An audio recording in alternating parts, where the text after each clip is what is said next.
Here's a question nobody really wants to sit with. What if some part of us, some deep, ancient tribal part, actually needs an enemy? Not wants one, needs one. Because here's what the psychology tells us. Human identity for most of our evolutionary history was built around the group. And the group only cohered, only felt real in relation to something outside it, something other, something that wasn't us. This isn't a flaw, it was a survival mechanism. When the threat was a neighbouring tribe, or a predator, or a famine, that instinct kept people alive. You knew who you were because you knew who you weren't. The problem is, that mechanism never got an update. We are running ancient software on a modern problem. And so we sought constantly, instinctively, left and right, us and them, believer and infidel, Zionist and terrorist. The sorting feels like clarity. It feels like knowing where you stand. But what it actually is fear management. If I can name the enemy, I can locate the danger. And if I can locate the danger, I feel, briefly, safe. Watch what happens to movements when the enemy weakens, when the wall comes down, when the war ends, when the oppressor loses power. There is a moment of celebration, and then, almost immediately, the movement begins to fracture. Because the thing holding it together wasn't a shared vision, it was a shared target. The enemy isn't just a threat. The enemy is load-bearing.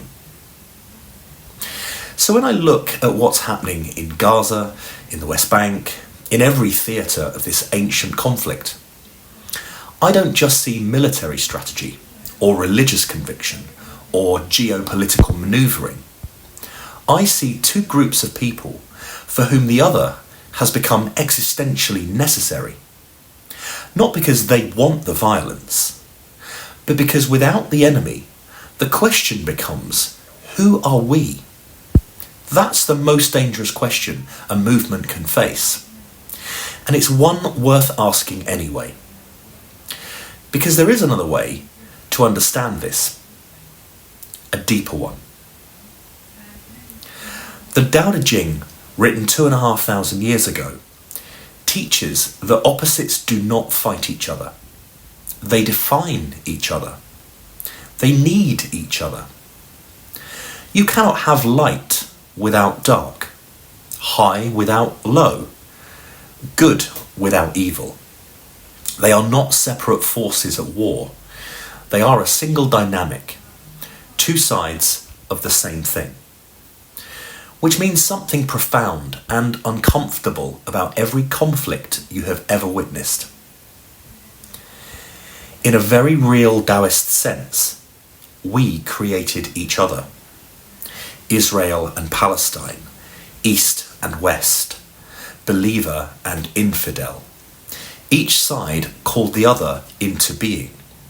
Each side's existence justifies and sustains the other.